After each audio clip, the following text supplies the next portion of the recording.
बढ़ेंगे अगली बड़ी खबर में। लखनऊ में बांग्लादेशी महिला गिरफ्तार हुई है। फर्जी आधार कार्ड के साथ महिला को अरेस्ट किया गया है। पुलिस ने 2 लोगों पर एफआईआर दर्ज की है।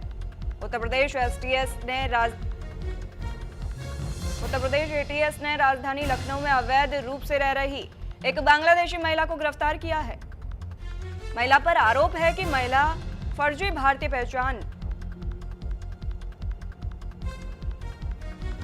पहचान के आधार पर सालों से यहां रह रही थी। जांच में यह भी सामने आया है कि महिला अपनी असली पहचान छिपा रही थी और असली पहचान छिपाकर निर्मला देवी के नाम से रह रही थी।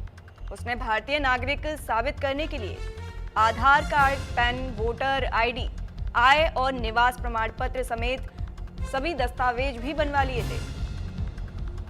बता दें आपको, सारे दस्तावेज उन्होंने फर्जी बनवा लिए थे। इसी मामले में दस्तावेज तैयार कराने में जो सहयोग देने वाले हरिओम आनंद को भी गिरफ्तार किया गया है।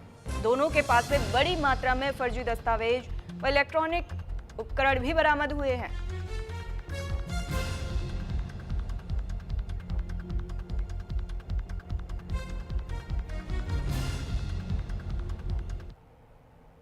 तमाम जानकारी के साथ हमारे सहयोगी अरसलान हमारे साथ जुड़े हैं। अरसलान, फर्जी महिला को गिरफ्तार किया है, क्या जांच में क्या नया अपडेट है?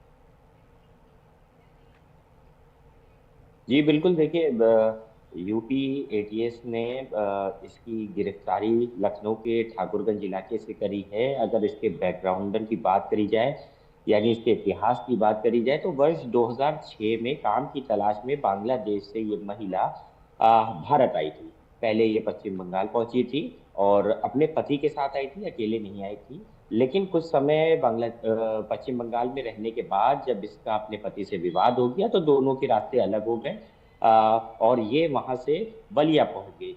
बलिया में इसने हिंदू धर्म के एक व्यक्ति से इसकी शादी होती है, हरिओम की, जो जिसके बाद ये नरगिस से निर्मला बन जाती है। निर्मला उसके बाद अपनी लखनऊ आती है और लखनऊ में इसकी जो तीसरी जो शादी है वो होती है और ये अपने तीसरे पति के साथ रह रही थी। लेकिन एटीएस को जब इस चीज़ की भनक लगी तो एटीएस ने पहले कई दिन पहले से इसकी पूरी जो पड़ताल है वो शुरू करी थी। जिसके बाद जब उसको पुख्ता सबूत मिले और तमाम जो जानकारियां हैं वो जब उसको प्राप्त हो गई तो उसके बाद इसको गिरफ्तार किया गया है और पूरा जो इतिहास इसका रहा है वो पूछा जा रहा है। महिला गरीब तबके से आती है और जो है जो बहुत छोटे स्तर के जो काम होते हैं, निम्न कोटि के, वो काम इसके द्वारा किए जाते हैं।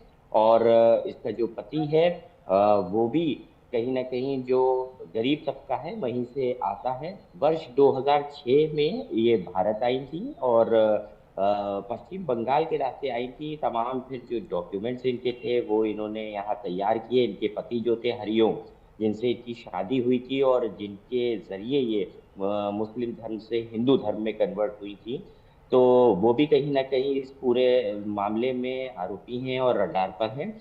तो एटीएस जो है अब उसने गिरफ्तारी कर ली है और तमाम जो जानकारियां हैं, तमाम जो पूछताछ है, उसका जो दौर है वो चल रहा है इस समय।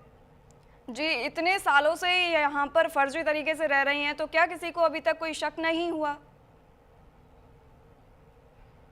नहीं, सपना देखिए, जैसे हमने बताया कि क्योंकि इनकी हिंदू धर्म के व्यक्ति से शादी हुई थी और हरिओम से शादी हुई थी और हरिओम ने इनको कन्वर्ट करा लिया था, तो उसके बाद से ये तमाम जो रीति रिवाज हिंदू धर्म के होते हैं, मुस्लिम धर्म छोड़ ये हिंदू धर्म के जो रीति रिवाज थे वो दोनों, यानी पति और पत्नी दोनों ही निभाते चले आ रहे थे। और मोहल्ले के लोग भी फिर इनको निर्मला, नरगिस नहीं, इनका असली जो नाम है वो नरगिस नाम है। यानी जब ये बांग्लादेश में रहती थी और बांग्लादेश से जब तक ये पश्चिम बंगाल में रही तब तक ये मुस्लिम रही हैं और नरगिस इनका नाम था। लेकिन जब ये बलिया पहुंची हैं और जब इनकी शादी, दूसरी शादी होती है, बलिया के हरिओम से शादी होती है, तब इनको इनका जो धर्म परिवर्तन है वो होता है और उसके बाद ये निर्मला, नरगिस से निर्मला बनती हैं। और क्योंकि आसपास के और तमाम जो लोग हैं वो इनको फिर उसी नाम से ही जानते हैं जो इनका दूसरा नाम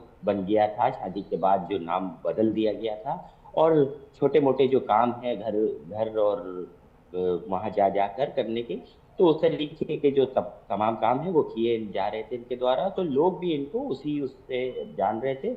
लेकिन जो एजेंसियां हैं वो अपने स्तर पर काम कर रही हैं, वो इस तरीके के लोगों को पहचान रही हैं। 2006 हो, 2016 हो, 2010 हो, जब भी जो भी विदेश से आकर यहाँ पर अगर बसा है, उसने यहाँ पर डॉक्यूमेंट्स बनवाए हैं, तो उसकी जो पड़ताल है वो की जा रही है। और उसमें जो कोई भी सामने निकल कर आ रहा है, चाहे वो आज भी मुस्लिम हो या फिर उसका धर्म बदल चुका हो और वो मुसलमान से हिंदू हो चुका